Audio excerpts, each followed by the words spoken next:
Welcome to More Than Mindset, the only podcast that bridges the gap between spirituality and success. Go beyond the mind with clarity and confidence coach Kim Guillory and learn how to integrate your passion to serve with your skills and experience to create a business you love. Let's get started. Hey there, and welcome back to the show. I am preparing for a trip, just so you know. By the time you get this, I will be heading out to Stockholm, Sweden. I'm looking on the map. I know where it's at. It's that way. It's purple, and I can identify where it is that I'm going. Pretty funny story. I was invited to go there, and I have been sitting on the idea about it. My mind has been trying to talk me out of it, actually, and my body is a hell yes. So I waited, and then I received another invitation, and I waited, and then I'm going with it. So this is truly living by strategy and authority. I swear to you, it does not make sense mentally. I love what I'm going to do. I will tell you all about it. I'm so excited. My mind doesn't understand, why do I have to go so far to do it? And it tried to make sense of the expense, the being out of the country, the long flights, all of the things. And it was hilarious because I watched the emotional wave, I watched the ups and downs, and I watched the yes remain the same. That's what I was hoping would leave. I was looking for any excuse. We have a live workshop happening at my business at the same time. I contacted Caitlin and asked her if it would be a problem. She was like, no, definitely not. Go ahead and go. And I'm like, someone please tell me I can't go. It's like this invisible mental jail that I live in. I won't put words in your mouth, but it's like these rules that I'm supposed to follow of what I can and can't do. Do any of you guys relate to that? Like, it's wrong or bad for me to be traveling. I have 8 flights planned in the next few months. Where I will be presenting and hosting and just going. It's like, I think this year I have traveled more than ever before. I have been out of state at least 2 times a month, sometimes 3 times. I happen to be home this weekend, and it starts all up again on Wednesday between Sweden and Arizona and Miami and Colorado. I'll be presenting at the hypnotherapy conference in Vegas and also in Michigan. I'll be presenting at the Human Design Conference in Colorado Springs in September. So you guys should check all of those things out and come join me. Come hang out with me. I would love to visit with you. All right, let's get on with the show. Today, I am talking about what you know is preventing you from knowing something else. So I have been talking a lot about this to the e-schoolers, to self-healing masters, to my private clients, integrative coaches. What we know is such a tiny portion of what's available to know.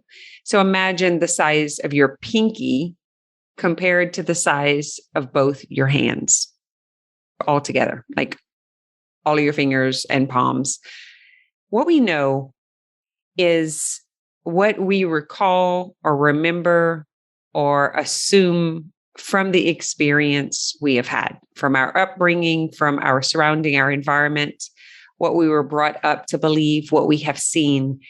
And it's so tiny, but we've been believing that for so long that we think it is everything. And because of that, we have an attachment to it. And there's another portion, probably about the size of your pinky and ring finger, that you don't know. So you're like, this is what I do know. And you hold on to it for dear life. And then this is what I don't know that I would like to figure out. It's what you don't know. And then everything else is what you don't even know exist. It's fascinating. So you imagine this big globe, and what you do know is one little speck on that globe. But yet you hold on to it as if it's your everything, because the mind is so attached and wants to be right and needs to know, needs to be certain and sure. And so it holds on to it so strongly that you resist letting in anything else. Now, let me tell you why that's a problem. Because everything else is available and you're not getting it. You're not finding it. You're not seeing it. You're not able to explore it or experience it because the focus and attention is so hooked on what you do know. So let me give you an example of this. Imagine you are trying to solve a problem, but all you could think about is what is going wrong. And so you go into this, I'll call it like spooling. It's like spinning and looping at the same time. So it's like you regurgitate the same thought, the same problem over and over, and you can only see the problem. And the more you see the problem, the more that it spools, the more that it loops and spins, the more real the problem gets. And then your mind is like a magnet that is gathering more evidence to prove that that is true. So now your mind can only focus on one thing at a time. And so you have just created that to be your only reality. But what's really happening is there's multiple realities. And you can choose to think about or believe any of the others because it's all true. It's all real simultaneously. The difference is your mind's so focused on the problem, so focused on what you do know, it's almost like imprisoned by that knowledge. And if you're not willing to release and expand what you're calling your truth or your knowing, then you won't grow, you won't evolve, you won't expand, and you won't be able to experience anything different. And so you basically create your own mental reality. I think of it as being in jail. It feels like imprisonment. It's like you're in the little teeny tiny jail cell. You know the size of the room. You could find the bed in the dark. You know every spot on the wall. You know every speck on the floor. You know everything about the 4x4 space or whatever space it is, whatever size it is. And because it is familiar, because it is comfortable, you stay inside there so that you could be right, so that you can have a familiar space, so you can know what to expect, and so that it could feel safe. Now, the door is open, and you can walk out all the way through the front door and out into the world, a whole new world, a new reality that is also existing. So what's happening in the cell is real. It's true. Every speck on the floor and wall, every bar you can count, where the bed, everything, all of that is true. It is reality. And so is the path out, like the way that you'll walk to get out of the door. And so is what you will see when you get outside of the door, all the way until you stop walking. You just keep going. All of that is just as real and available. But the inability to get out of the norm, the familiar, the safety, and the knowing is actually preventing you from having more, something else, maybe even something better. So when you think about stepping out of the cell, when you think about maybe getting a book on a topic that you think is bad or wrong, maybe getting on an airplane and going into another country, which is what I'm doing, I'm kind of freaking out about, that feels so wrong. I'm like a 53-year-old woman who earns my own way and makes my own decisions. And there's like a mental story about what I should or shouldn't do, or if that's okay. And then worse than that is like, can I come back on a Tuesday and hop on an airplane 24 hours later and go through like, oh my God, I'm going to get in trouble. That's the invisible cell. That's that mental world. There's something in my mind that believes it's wrong or bad and dangerous. It's too much. It's so real, guys. And it's the same thing with religious dogma, generational patterning, societal conditioning, environmental messaging, the things that you have heard that are wrong and bad, and you've never left the zip code that you were born and raised in. So you never saw anything else, no other cultures, no other religions, no other ways, then you are probably locked in a mental cell.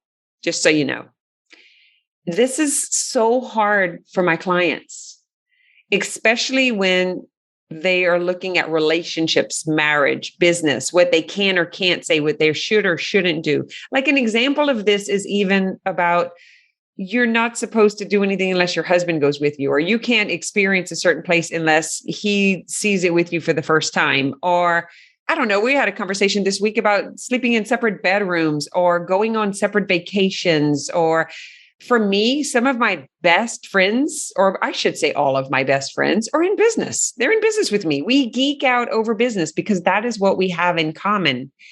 And there are things I don't like to do that I don't want to do that some people think I should do, because that is what a mother or a grandmother or a sister or a mom is supposed to do, according to who? Who wrote that law? Who created that jail cell? Like, have you ever questioned these things? Like you're supposed to all eat at the same time and like the same foods. And I don't know, some of the craziest stuff. I remember this when my kids were growing up, and anytime they would ask their dad to go anywhere, the answer was always no. It was just a habit. Just like, no.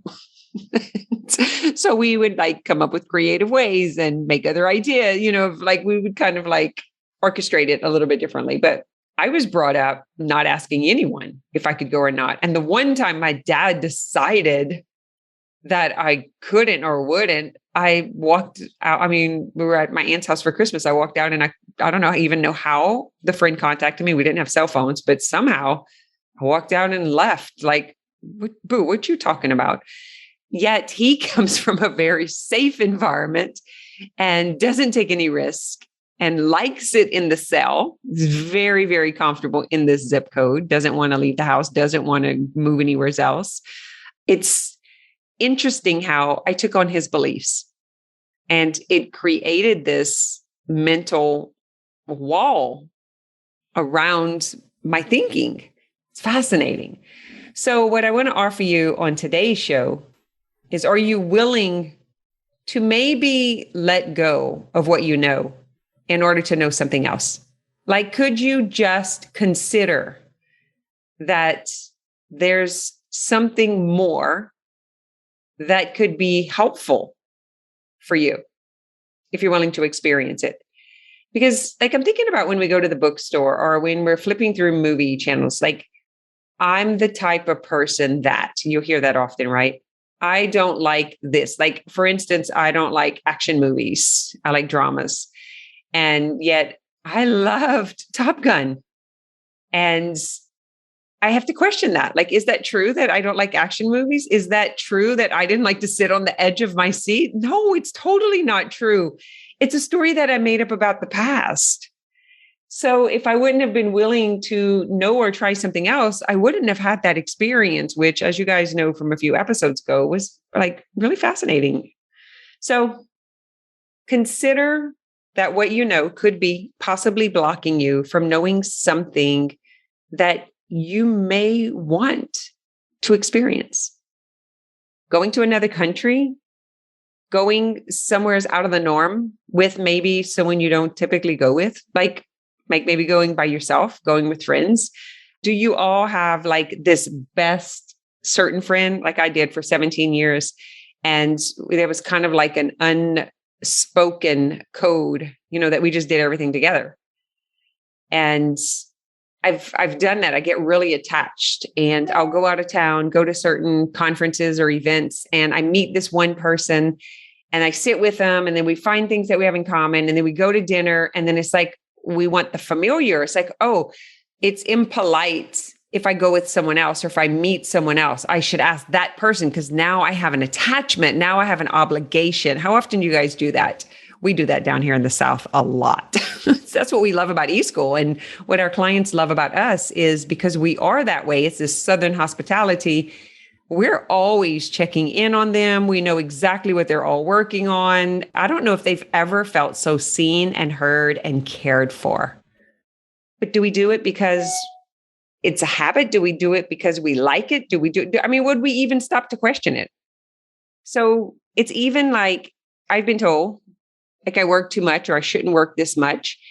And I tried not working. I set boundaries and I was like, I'm not talking to anyone from this day to this day or from this time to this time. Guys, I like literally hated it. I want to work. I love to work. It's fun.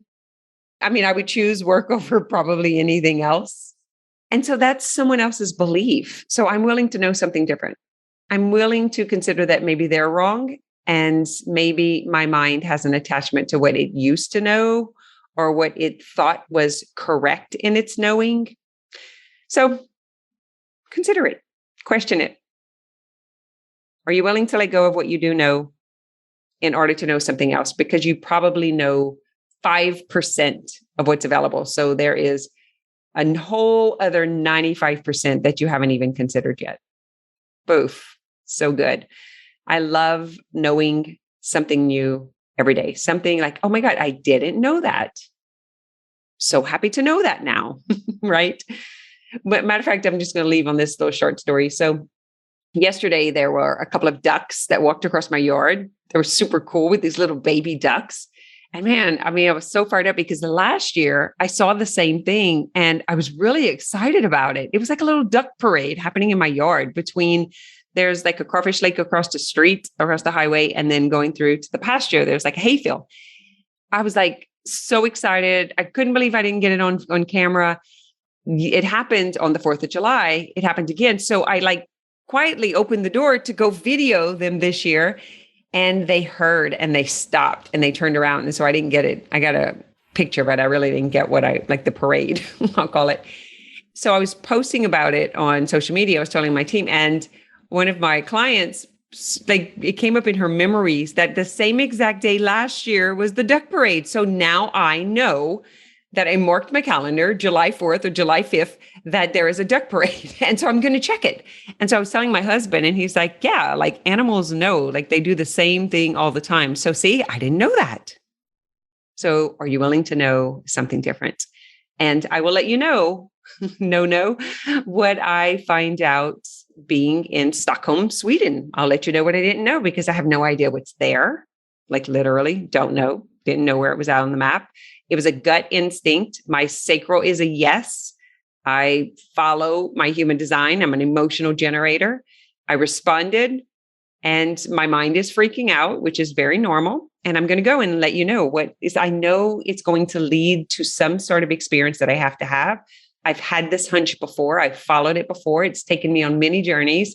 It's actually, I've opened many businesses because of it. I feel like it's like a Holy Spirit guidance. It's a God wink. It's a knowing that's beyond anything that I could explain. You could say it's mystical and it's never led me astray. I always have the experience that I'm supposed to have. It always grows and evolves me. I can't wait to share with you what comes out of this. So have a great week. Thanks for listening to this episode of More Than Mindset.